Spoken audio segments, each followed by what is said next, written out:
저희들이 지금 예수님을 믿고 신앙생활을 이렇게 하고 있습니다. 우리가 인간이기 때문에 누구나 다 알고 있는 거죠. 아무리 의학이 발전하고 또 여러 가지 좋은 음식들이 있고 또 우리가 병이 났을 때 치료를 받는다 하도 우리의 생명이 유한하다는 거 우리가 알고 있습니다. 좀 이렇게 배고픔을 넘어서서 좀 잘 살게 되었을 때 사람들이 건강에 또 특별히 많이 신경을 쓰고 있습니다. 우리나라도 이렇게 유튜브라든지 방송 매체를 보면 어떻게 하면 건강하게 조금 더 이 땅에서 오래 살 수 있을까, 이런 것들에 대해서 많은 노하우를 이제 전해주시는 그런 분들이 있죠. 또 상당히 유익하기도 합니다. 이와 같이 우리가 언젠가는 목전에 두게 될 죽음을 두려워하고 있다는 거죠. 아마 이 땅에 살아가는 모든 사람들, 또 이 우주 공간에 있는 생명의 힘을 갖고 있는 모든 생명체들은 그런 운명을 앞에 두고 있는 것입니다. 언젠지는 모르지만 나올 때는 순서가 있는데 하나님께서 그 생명을 오라고 하시면 언제든지 이 땅의 모든 삶을 정리하고 마무리하고 하나님의 부르심에 이제 응답을 해야 되는 거죠. 그래서 이 땅에 여러 가지 두려운 것들이 많이 있고 전쟁도 있고 또 마음의 괴로움, 아픔도 있고 또 외로움도 있는데 죽음이 그렇게 두려운 것입니다. 믿음을 가지고 있는 저희들도 몸에 병이 들으면 염려가 앞서죠. 그리고 아무리 믿음을 가지고 있고 예전에 주님을 만난 그런 아주 체험적인 신앙을 가지고 있다 하더라도 이렇게 몸부림치고 병원을 찾고 또 이 땅에서 하루라도 더 연명을 해서 삶을 살아가려고 하는 그런 마음들을 우리가 알고 있습니다. 또 나이가 많이 드신 연로하신 분들 주변에서 이렇게 뵐 때는 이 땅에서 사실 만큼 사신 것 같아서 죽음에 담대할 것 같지만 사실은 그렇지 않음을 우리가 할아버지 할머니들 주변에서 보면 알 수 있는 거죠. 이만큼 죽음이 우리들에게 두려운 것입니다. 그런데 우리 기독교는 이런 죽음에 대해서 승리를 선포한 그런 종교예요. 종교라고 보기에는 너무 좀 일반화시키는 그런 면이 있어서 아쉬운 면이 많이 있죠. 생명의 종교라고 이렇게 이야기를 합니다. 주님께서 우리를 구원하시기 위해서 이 땅에 오시고 우리의 모든 죄를 지시고 그리고 모든 것을 다 이루었다고 선포하신 그 순간 주님의 갈보리 십자가상에서 우리를 살리기 위해서 구원하신 그 물과 피를 믿는다고 우리가 인격적으로 고백하면 우리에게 이런 유한한 생명을 넘어서서 영원한 생명을 소유하고 또 그 생명을 바라보며 살아갈 수 있는 정말로 참된 소망을 주셨다고 하나님 말씀이 우리들에게 이렇게 알려주고 있는 거예요. 그리고 하나님을 정말로 만나고 성령을 정말로 체험하면 마음에 그렇게 불안이 있고 외로움이 있고 힘든 일이 있는데 기도 가운데 말씀을 묵상하는 가운데 또 참된 평강이 찾아옴을 우리가 신앙체험으로 이렇게 느낄 수가 있는 거죠. 그래서 하나님 말씀이 우리들에게 영생이 있고 부활이 있고 그리고 영원한 하나님 나라가 있다는 것을 가르쳐 줄 뿐만 아니라 우리가 체험적으로 이런 말씀의 진리됨을 우리의 신앙생활 속에서 이제 느끼고 살아갈 수 있는 것입니다. 이런 참된 소망, 인간이 가장 두려워하는 죽음조차 두려워하지 않는 그런 소망을 우리 하나님께서 우리에게 주신 거예요. 그리고 기독교 역사를 거슬러 올라가면 수많은 순교자들이 또 이런 신앙의 소망을 가지고 가장 귀한 목숨을 믿음을 위해서 내놓고 이 땅에서 죽어간 그런 역사, 생생한 믿음의 역사가 우리 앞에 놓여 있는 거죠. 저희들이 믿음이 연약해서 실망하고 또 낭망하고 또 괴로워하고 이렇게 할 때 이런 말씀을 들여다보고 기독교 역사를 들여다보면 그것이 그런 것이 아니구나 하면서 다시금 새 힘을 얻고 우리가 믿음 가운데 설 수 있음을 또 우리가 체험하고 있는 것입니다. 오늘 하나님께서 이 땅에 오셔서 이 땅의 삶이 모두가 아니고 하나님 나라가 있고 무엇인가 영원한 나라가 있음을 예수님을 통해서 이렇게 보여주셨어요. 우리 이성으로 생각하는 것이 다가 아니다 하는 것을 보여주시는데 여러 가지 하나님 말씀이 우리들에게 이야기를 해주고 있는 거죠. 모세가 하나님께 부름을 받을 때 광야에서 멀찍이서 바라보니까 떨기나무에 불이 붙어 있는 거예요. 근데 자세히 살펴보니까 불이 붙었는데 나무가 타지 않는 그런 현상을 목도하게 된 거죠. 하나님의 역사인 거예요. 또 예수님을 우리가 복음서에 살펴보면 물 위를 걸어오신 그런 예수님에 대해서 우리가 복음서를 통해서 알 수 있죠. 그리고 또 바람과 풍랑을 꾸짖으시는 그런 예수님의 모습, 그리고 예수님의 그런 꾸짖음을 바람과 풍랑이 듣고 잔잔해졌더라 하는 것을 우리가 복음서에서 볼 수 있고요. 또 우리가 생각으로 전혀 이해할 수 없는 물고기 2마리와 보리떡 5개로 5,000명을 먹이고 또 칠병이어의 사건을 우리가 보고 있는 거죠. 그리고 또 죽은 자를 살리신 예수님의 역사를 우리가 성경에서 볼 수 있는데요. 죽은 나사로를 나흘째 되었는데 이미 부패되어서 심한 악취가 나는데 그를 살려내시는 예수님의 역사를 우리가 복음서에서 볼 수 있는 거예요. 그리고 나인성에 불쌍한 과부가 있었는데 의지하고 사는 아들이 죽은 거죠. 그 아들을 이 나인성 과부를 위해서 살려주시는 예수님의 부활의 역사를 우리가 복음서에서 또 볼 수 있는 거예요. 또 야이로라고 하는 회당장이 있었는데 그 딸을 살려주시는 예수님의 긍휼과 사랑을 우리가 복음서에서 볼 수 있는 거죠. 이런 여러 가지 우리가 인간의 이성으로 납득이 안 되고 생각할 수 없는 기사 이적들, 이런 것을 예수님께서 하나님의 형상으로 이 땅에 오셔서 많은 사람들에게 시연해 보이시면서 하나님 나라 믿음의 세계가 현실이었다고 하는 것을, 실제였다고 하는 것을 예수님의 삶을 통해서 우리들에게 분명히 보여주고 있는 거예요. 그리고 나서 예수님께서 이 땅에서 하셨던 모든 가르침들, 그리고 기사 이적들, 이것을 하나님께서 허락하시고 그리고 인정해 주셔서 내 아들로, 나의 메시아로 이 일들을 행했다고 하는 것을 예수님이 돌아가신 다음에 예수님의 부활로 우리들에게 그대로 보여준 거죠. 그래서 예수님의 부활 사건은 우리들의 큰 희망이 되고 소망이 될 뿐만이 아니라 하나님께서 예수님을 정말로 인정하셨다고 하는 하나님의 도장과 같은 사건이다, 이렇게 볼 수 있는 거예요. 그리고 이런 예수님을 이제 다메섹 도상에서 만난 사도 바울이 오늘 고린도전서 15장에서 부활이 무엇인지에 대해서 우리들에게 다음과 같이 알려주고 있는 거죠. 오늘 함께 읽은 본문에는 없지만 15장 12절에 보니까 바울이 뭐라고 얘기를 하냐면 이와 같이 이야기를 해주고 있는 거예요. 그리스도께서 죽은 자 가운데서 다시 살아나셨다 전파되었거늘 너희 중에서 어떤 사람들은 어찌하여 죽은 자 가운데서 부활이 없다 하느냐? 바울이 예수를 핍박하던 사람이었잖아요. 예수를 믿는 사람들 잡아 죽이고 옥에 가두고 그리고 핍박하고 이랬던 사람이 다메섹 도상에서 부활하신 예수님을 만나고 이제 그가 예수님의 제자가 되어서 복음을 전파하는데 이런 소문이 들려옴을 사도 바울이 지금 12절에서 이야기를 하고 있는 거예요.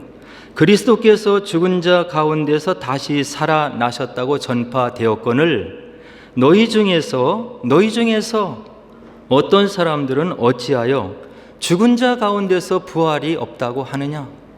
바울이 생각하기에 마음이 안타까운 거예요. 이 부활신앙이 중요한 것이고 기독교 진리의 핵심인 것이고 이것을 소망 삼고 이 땅에서 우리가 힘차게 살아가야 되는데 듣자 보니 너희 중에 그리스도의 부활이 없다고 하는 소문이 드는데 그것이 무슨 말이냐, 이런 탄식을 바울이 12절에서 이야기를 해주고 있는 거예요. 예수 그리스도의 역사적인 부활 사건을 강하게 고백하고 인정하는 바울의 음성을 볼 수 있는 거죠. 그리고 나서 예수 그리스도께서 이 땅에서 부활하셨던 그 부활의 의미를 바울은 13절로 19절에서 다음과 같이 오늘 살아가는 우리들에게 분명한 필체로 알려주고 있는데요. 이와 같이 이야기를 하고 있는 거예요. 만일 죽은 자의 부활이 없으면, 만일 죽은 자의 부활이 없다고 한다면 그리스도도 다시 살아나지 못하셨으리라. 그리스도께서 살아나신 것을 내가 체험했고 증언을 하고 전하고 있지 않느냐? 만일 죽은 자가 다시 사는 것이 없다고 한다면 그리스도께서 어떻게 다시 살아났다고 이렇게 너희들에게 전할 수 있느냐? 그리고 그리스도께서 만일 다시 살아나지 못하셨으면 우리가 전파하는 것도 헛것이요, 그리스도의 부활이 없으면 내가 이와 같이 고생하고 힘들게 복음을 전하고 당신들에게 이와 같이 하나님 말씀을 증거하는 것이 헛된 것이 아니겠느냐? 바울이 체험적으로 강하게 이야기를 해주고 있는 거예요. 또 그리스도께서 만일 다시 살아나지 못하셨으면 너희 믿음도 헛것이요, 하나님을 믿는다고 하고 하늘을 믿는다고 하고 예수 그리스도를 믿는다고 하고 성령님을 믿는다고 하는데 그것이 헛것이지 않겠느냐, 이런 이야기를 바울이 해주고 있는 거예요. 그리고 또 우리가 하나님의 거짓 증인으로 발견되리니 우리가 하나님이 그리스도를 다시 살리셨다고 증언하였습니다. 우리가 거짓 증언자가 되지 않겠느냐? 예수 그리스도의 부활이 이와 같이 중요한 것이고 사실인 것이라는 것을 바울이 힘주어서 이야기를 해주고 있는 거예요. 그리고 만일 죽은 자가 다시 살아나는 일이 없으면, 죽은 자가 다시 살아나는 일이 없으면 하나님이 그리스도를 다시 살리지 아니하셨을 것이다. 그리고 만일 죽은 자가 다시 살아나는 일이 없으면 그리스도도 다시 살아나신 일이 없었을 것이고, 그리스도께서 다시 살아나신 일이 없으면 너희 믿음도 헛되고 너희가 여전히 죄 가운데 있을 것이고, 또 그리스도 안에서 잠자는 자도 망하였으리라. 만일 그리스도 안에서 우리가 바라는 것이 다만 이 세상뿐이면 모든 사람 가운데 우리가 더욱 불쌍한 자이라. 우리가 예수를 믿기 위해서 하나님 나라 소망 삼고 이 땅에서 믿음 생활하기 위해서 절제하는 것이 얼마나 많이 있느냐? 세상 사람과 같이 술도 마시지 못하고 또 유흥을 쫓아가지도 못하고 쾌락을 추구하지도 못하고 믿음 생활 유지하기 위해서 이와 같은 생활을, 절제하는 생활을, 믿음 생활을 하고 있는데 부활이 없다면 모든 사람 중에 믿는 사람이 가장 불쌍한 사람이지 않겠느냐? 이런 얘기를 바울이 해주고 있는 거예요. 그리고 또 15장 30절에서 바울이 뭐라고 얘기를 하냐면, 부활이 없다면 또 어찌하여 우리가 언제나 위험을 무릅쓰리요? 바울 당시가 로마 식민지 통치 시기잖아요. 로마 황제를 주로 고백하고 다른 사람을 주로 고백하면 그 자체로 죽음을 맞이하는 그런 절체절명의 위험의 순간을 살아갔던 거예요. 만일 그리스도께서 다시 살아나는 일이 없으면 우리가 왜 이와 같이 위험을 무릅쓰고 생명을 담보하고 복음을 전하겠느냐? 생각을 좀 해보라. 그런 이야기를 바울이 30절에서 이야기를 해주고 있는 거예요. 그리고 결정적으로 32절에서 바울은 또 뭐라고 부활에 대해서 증언을 하냐면, 죽은 자가 다시 살아나지 못한다면, 죽은 자가 다시 살아나는 일이 거짓이라고 한다면 내일 죽을 터이니 먹고 마시자 하지 않겠느냐? 부활의 소망이 없고 하나님 나라에 대한 소망이 없고 천국이 없고 하나님이 돌아가시고 그리고 예수님이 아무것도 아니고 부활이 아니었다면 우리가 내일 죽을 것이니까 오늘 먹고 마시자 하지 않겠느냐? 너희들이 생각해보라. 왜 부활신앙이 없다고 그런 이야기를 하는 것이고 그것에 현혹이 되고 미혹이 되느냐? 나를 봐라. 내가 예수를 믿고 예수를 증거하기 위해서 얼마만큼 고생하고 희생하고 그리고 고난을 당하고 너희들을 위해서 이와 같은 수고를 하고 있는지를 너희들이 나의 삶을 보면 부활이 무엇인지를 느낄 수 있지 않겠느냐?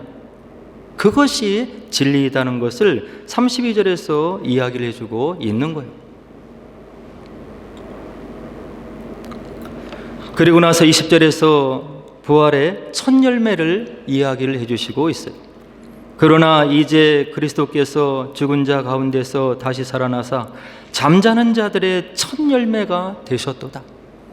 이 땅에는 모든 사람들이 죽어가는데, 죽었다가 다시 살아나는 그 나사로도 또 죽었는데, 야이로의 딸도 살았지만 죽었는데, 그리고 나인성 과비의 아들도 살았다가 죽었는데, 예수께서 하나님의 은혜 가운데 부활하신 다음에 영원한 삶을 추구하셨고, 그것을 하나님께서 인정하셔서 우리의 구주로 지금도 우리를 위해서 기도하고 있지 않느냐. 첫 열매, 온전한 첫 열매가 예수 그리스도가 되지 않았느냐고 20절에서 우리들에게 알려주고 있는 거예요. 그리고 나서 21절로 22절에서 바울이 뭘 또 얘기를 하냐면, 사망이 한 사람으로 말미암았으니, 하나님께서 보시기에 좋았다라고 창조하신 온 우주에 사망의 권세가 들어오는 것이 아담의 범죄로 들어오지 않았느냐? 한 사람으로 말미암아 들어왔는데, 그와 같이 죽은 자의 부활도 한 사람으로 말미암는다. 예수 그리스도를 말미해서, 예수 그리스도를 통해서 죽은 자가 다시 살아나는 것, 그리고 죽음이 끝이 아니고 영원한 소망의 세계로, 영광의 세계로 들어갈 수 있음을 예수 그리스도께서 우리에게 부활의 첫 열매로 보여주지 않았느냐고 21절에서 강하게 우리의 신앙을 격려하고 있는 거예요. 아담 안에서 모든 사람이 죽은 것 같이 아담의 후예들은 모두 이 땅의 삶을 살다가 죽지 않느냐? 죄가 들어와서 그런 것 같이 그리스도 안에서 모든 사람이 영원한 삶을 얻게 될 것이다. 이것이 진리이다. 내가 이것이 진리이기 때문에 이것을 위해서 이와 같이 수고하고 노력하고 모진 고난을 감수하면서 죽음을 담보하고 복음을 위해서 살아가고 있다고 하는 것을 바울이 힘주어서 자기의 체험을 통해로 우리들에게 고백을 해주고 있는 거예요. 그리고 나서 우리가 부활의 소망을 가지고 이 땅을 살아가는데 부활의 순서가 있음을 23절이 우리들에게 이야기를 해주고 있는 거예요. 뭐라고 바울이 얘기를 하냐면, 각각 자기 차례대로 되리니 먼저는 첫 열매인 그리스도요, 부활의 첫 열매 그리스도, 그 다음에는 그가 강림하실 때에 그리스도에게 속한 자들이 부활의 소망으로 다시금 영생을 얻게 될 것이다. 예수 그리스도의 죽음을 믿음으로 고백하는 자들, 다시금 새 생명을 얻은 자들에게 부활의 참된 은총, 은혜가 있을 것을 우리들에게 이야기를 해주고 있는 거예요. 그리고 나서 우리의 몸이 호련히 예수님의 부활체와 같이 변화될 것을 바울이 분명하게 얘기를 해주고 있는데 51절 53절에서 이와 같이 얘기를 해주고 있는 거예요. 보라, 내가 너희에게 비밀을 말하노니, 이것은 비밀이다. 하나님의 은혜의 가운데 있는 사람들만이 알 수 있는 비밀인데, 그 비밀을 말하노니 우리가 다 잠잘 것이 아니요, 잠잘 것이 아니고 마지막 나팔의 순식간에 호련히 다 변화되리니, 나팔 소리가 나매 죽은 자들이 썩지 아니할 것으로 다시 살아나고 우리도 변화되리라. 인간의 육신의 몸이 썩지 않을 것으로 변화될 것을 바울이 힘주어서 얘기를 해주고 있는 거예요. 이 썩을 것이 반드시 썩지 아니할 것을 입겠고 이 죽을 것이 죽지 아니함을 입으리로다. 이것이 바울이 우리들에게 전해주기를 간절히 원하고 원했던 부활, 소망, 신앙인 거예요. 그리고 나서 바울이 인간이 가장 두려워하는 사망에 대해서 선전포고를 하는데 55절로 56절에 뭐라고 얘기를 하냐면, 사망아 너희 승리가 어디 있느냐? 사망아 내가 쏘는 것이 어디 있느냐? 사망이 쏘는 것은 죄요, 죄의 권능은 율법이라. 인간이 가장 두려워하는 죽음을 향해서 바울이 믿음의 선포를 하고 있는 거예요. 내가 승리했다고 어떻게 얘기를 할 수 있느냐? 내가 쏘는 것이 무엇이냐? 우리는 하나님의 은혜로 그것을 극복하고 영생을 소망 갖고 이렇게 나가는 그런 하나님의 자녀들임을 55절로 60절에 이렇게 이야기를 해주고 있는 거예요.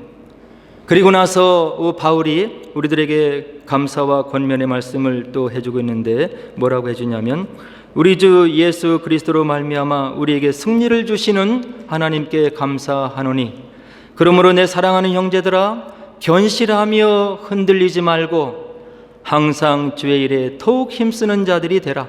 이는 너희 수고가 주 안에서 헛되지 않는 줄 알미라.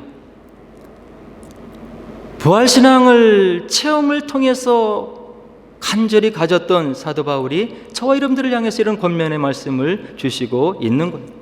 부활이 확실한 것이고 우리에게 주신 분명한 소망이고 하나님의 진리의 말씀이기 때문에 내 사랑하는 형제들아 견실해라. 그리고 너희 믿음 생활 속에서 흔들리지 않았으면 좋겠다. 그리고 항상 주의 일에 더욱 힘쓰는 자들이 되었으면 좋겠다. 왜 그렇습니까? 이는 너희 소고가 주 안에서 헛되지 않는 줄 내가 확신하기 때문에 이런 권면을 하고 있다고 바울이 우리를 격려해 주고 있는 거예요. 저와 여러분들이 예수님을 믿음으로 영접하고 이렇게 주님을 섬겨나가고 주일 예배를 드리고 함께 예배를 드리는 모든 것들, 그것이 헛되지 않는 것이라는 것을 바울이 우리들에게 분명하게 이야기를 해주고 있는 거예요. 설교를 준비하면서 어느 집사님의 간증을 좀 이렇게 봤습니다. 최 집사님이라고 하는 그런 분인데요, 은결이라고 하는 사랑하는 딸을 가지고 있었어요. 외동딸이라고 그래요. 눈에 넣어도 아프지 않는 이 사랑하는 딸이 부모 곁에서 자라다가 백혈병에 걸린 거예요. 사망 선고를 받은 거죠. 믿음이 신실하고 열심히 이었던 이 최 집사님, 어느 날 날벼락같이 다가온 이런 사랑하는 딸 은결이의 백혈병의 진단을 듣고 마음이 무너지는 거예요. 교회를 봉사하는 것도 힘에 버겁고 마음이 아프고 슬프고, 사랑하는 딸 은결이가 활동했던 주일학교를 바라보면 내 딸이 지금 저기 있어야 되는데 하는 마음이 미어져 오는 그런 순간이 있고, 그러다가 하나님께서 때가 되어서 은결이를 이제 불러가게 된 거예요. 죽음을 목전에 두고 그 사랑하는 딸이 이 아빠에게 이야기를 해요. 아빠, 내가 이 땅의 삶을 마감하고 이제 죽으면 하나님 나라에 가는 거죠. 이 최 집사님의 마음이 무너지지 않겠어요?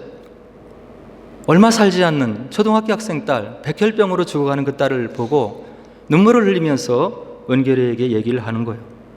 그래, 예수님이 그렇게 약속하셨어.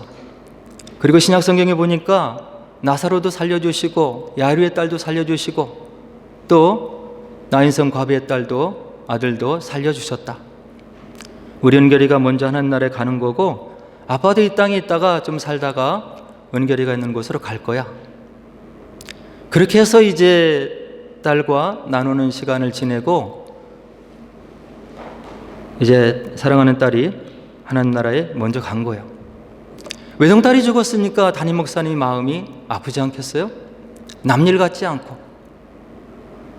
근데 어느 날 이 최 집사님이 또 교회에 나와서 식당에서 봉사를 하는 거예요. 예배를 드리는 다음에 성도들이 먹을 수 있도록, 주일학교 아이들이 간식을 챙겨 먹을 수 있도록. 목사님이 뒤에서 보니까 마음이 너무 아픈 거죠. 집사님 지금 여기 와서 왜 이런 일을 하고 계십니까? 마음도 힘드실 건데, 은결히 생각하면 어려울 건데 좀 가서 쉬시는 것이 어떻겠어요? 그때 이 최 집사님이 이와 같은 말씀을 목사님에게 들려주시는 거예요. 목사님, 천국을 믿는다고 울지 않는 것은 아니더라고요. 천국에 대한 소망을 믿는다고 고백하고, 그런 믿음, 참된 믿음이 있는 것을 내가 고백하고 그런 믿음이 있다고 살았는데, 사랑하는 딸이 초등학교의 운명을 마무리하지 못하고 하나님 나라에 먼저 가는 것을 보니까, 체험하니까 천국에 소망이 있다고 해서 내가 울지 않는 것은 아니더라고요. 내가 밤마다 웁니다.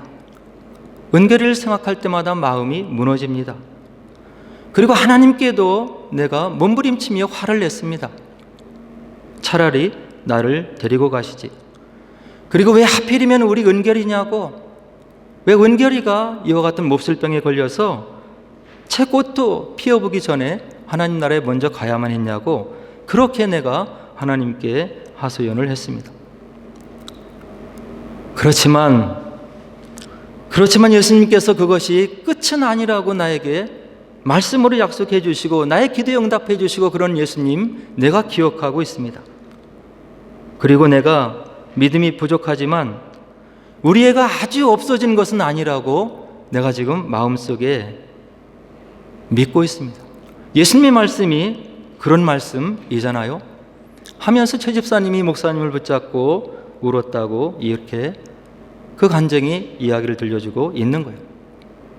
이와 같이 우리들에게 닥치는 어려움들을 직접 경험하면 견디기 어려운 거예요. 그런데 중요한 것은 믿음과 신앙이 우리에게 눈물을 거두어가는 것은 아니지만 눈물을 뚫고 일어날 수 있는 소망을 줄 수 있다고 한다는 이야기예요. 사랑하는 은결이를 먼저 보내버리고 채꽃이 피지 못한 딸을 먼저 하나님께 보내버리고 이 아버지가 슬픔 가운데 있었지만 말씀이 소망이 되어서 예수님의 말씀이 귓가에 울려와서 내가 은결이를 비록 지금 먼저 보냈지만 나에게는 소망이 있지 않습니까? 내가 그 소망의 끈을 붙잡고 지금 이 시간을 견디어내고 있습니다. 이것이 최 집사님의 믿음의 고백이었다고 하는 이야기예요. 초대교회의 그 엄혹한 환난과 핍박을 견뎌냈던 모든 초대교회 믿음의 선조들, 일제 치하에서, 공산 치하에서, 지금도 이슬람권에서 믿음을 소망 삼고 믿음을 지켜나가는 모든 사람들에게 이런 힘을 주는 것이 바로 부활 소망이라고 하는 이야기예요. 이것이 거짓이라면 우리의 생명을 담보할 수 없는 거죠. 저와 여러분들에게도 이런 부활신앙이 우리 마음속에 반드시 있어야 되고 그것이 우리 마음속에 내려앉아야 이 땅에서 우리가 흔들리지 않고 견실함이 항상 주에 더욱더 힘쓸 수 있는 그런 믿음을 또 그런 인격을 소유할 수 있음을 오늘 본문 말씀이 우리들에게 알려주고 있는 거예요. 그리고 12년 전에 한국에서 또 큰 사건이 있었어요. 세월호 사건. 단원고 학생들이 수학여행을 떠났는데 돌아오지 못할 길을 간 거예요. 선장의 잘못된 지휘로 그 학생들이 물속에 수장되어서 수백 명의 목숨을 잃은 그런 사건들이 우리나라 역사에 기록되어 있는 거예요. 그 수많은 부모님들이 그 아이들을 생각할 때 얼마나 마음이 미어지겠어요. 아직도 해결되지 않은 그런 상태로. 그러나 신앙을 가졌던 그 세월호 사건으로 아이를 잃은 부모님들은 다음과 같은 눈물의 고백을 우리들에게 책으로 남겨놓고 있는 거예요. 뭐라고 고백을 하냐면 하나님은 내 마음을 아실 겁니다. 세월호 부모의 울부짖는 마음인 거예요. 하나님께서 이 땅의 모든 사람들을 살리기 위해서 단 하나밖에 없는 죄가 없는 아들을 십자가에서 잡아 죽이고 우리를 살리려 했던 그 하나님께서도 아들을 잃어보신 경험이 있지 않아요? 그렇기 때문에 하나님께서는 내 마음을 아실 거라고 생각한다고 세월호 사건으로 아이를 잃은 이 부모님의 울부짖음을 우리가 책자를 통해서 매체를 통해서 듣고 있는 거예요. 그 차가운 바닷속에서 죽음을 잃은, 생명을 잃은 그 자녀들이 그대로 끝이 아니고 예수님께서 우리에게 설려주신 그런 부활의 소망, 부활체, 그리고 죽은 다음에 다시금 살아갈 수 있는 그런 영원한 삶들, 그리고 그런 부활의 그런 진리의 말씀을 믿기 때문에 이 부모들이 그 신앙을 붙잡고 살아갈 수 있음을 믿음으로 고백하는 글을 보면서 우리에게 이 부활신앙이 얼마나 중요한지, 이 땅에는 모든 가치들을 상대화시킬 수 있는 진정한 믿음의 힘이 있음을 이런 사람들의 고백을 통해서 우리가 알 수 있는 거예요. 이것이 믿음의 힘인 거예요. 부활신앙의 힘인 거예요.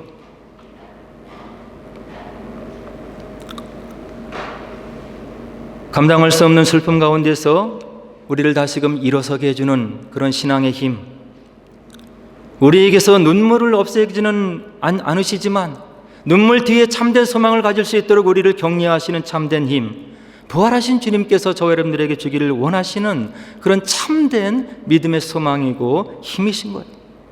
신앙이 종교로 끝나는 것이 아니고 생명으로 끝나는 것이고 영원한 생명으로 이어짐을 예수님께서 우리에게 보여주신 것이고 기독교 역사의 수많은 순교자들이 그들의 순교로 우리들에게 이 부활신앙을 증거해주고 있는 거예요.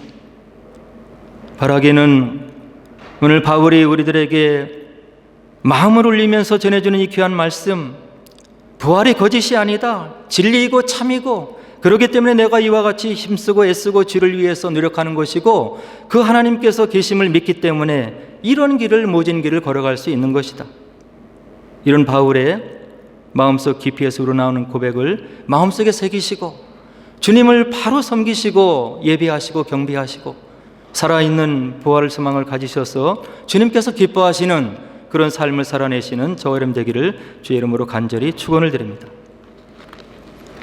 이제 우리 함께 기도하도록 하겠습니다.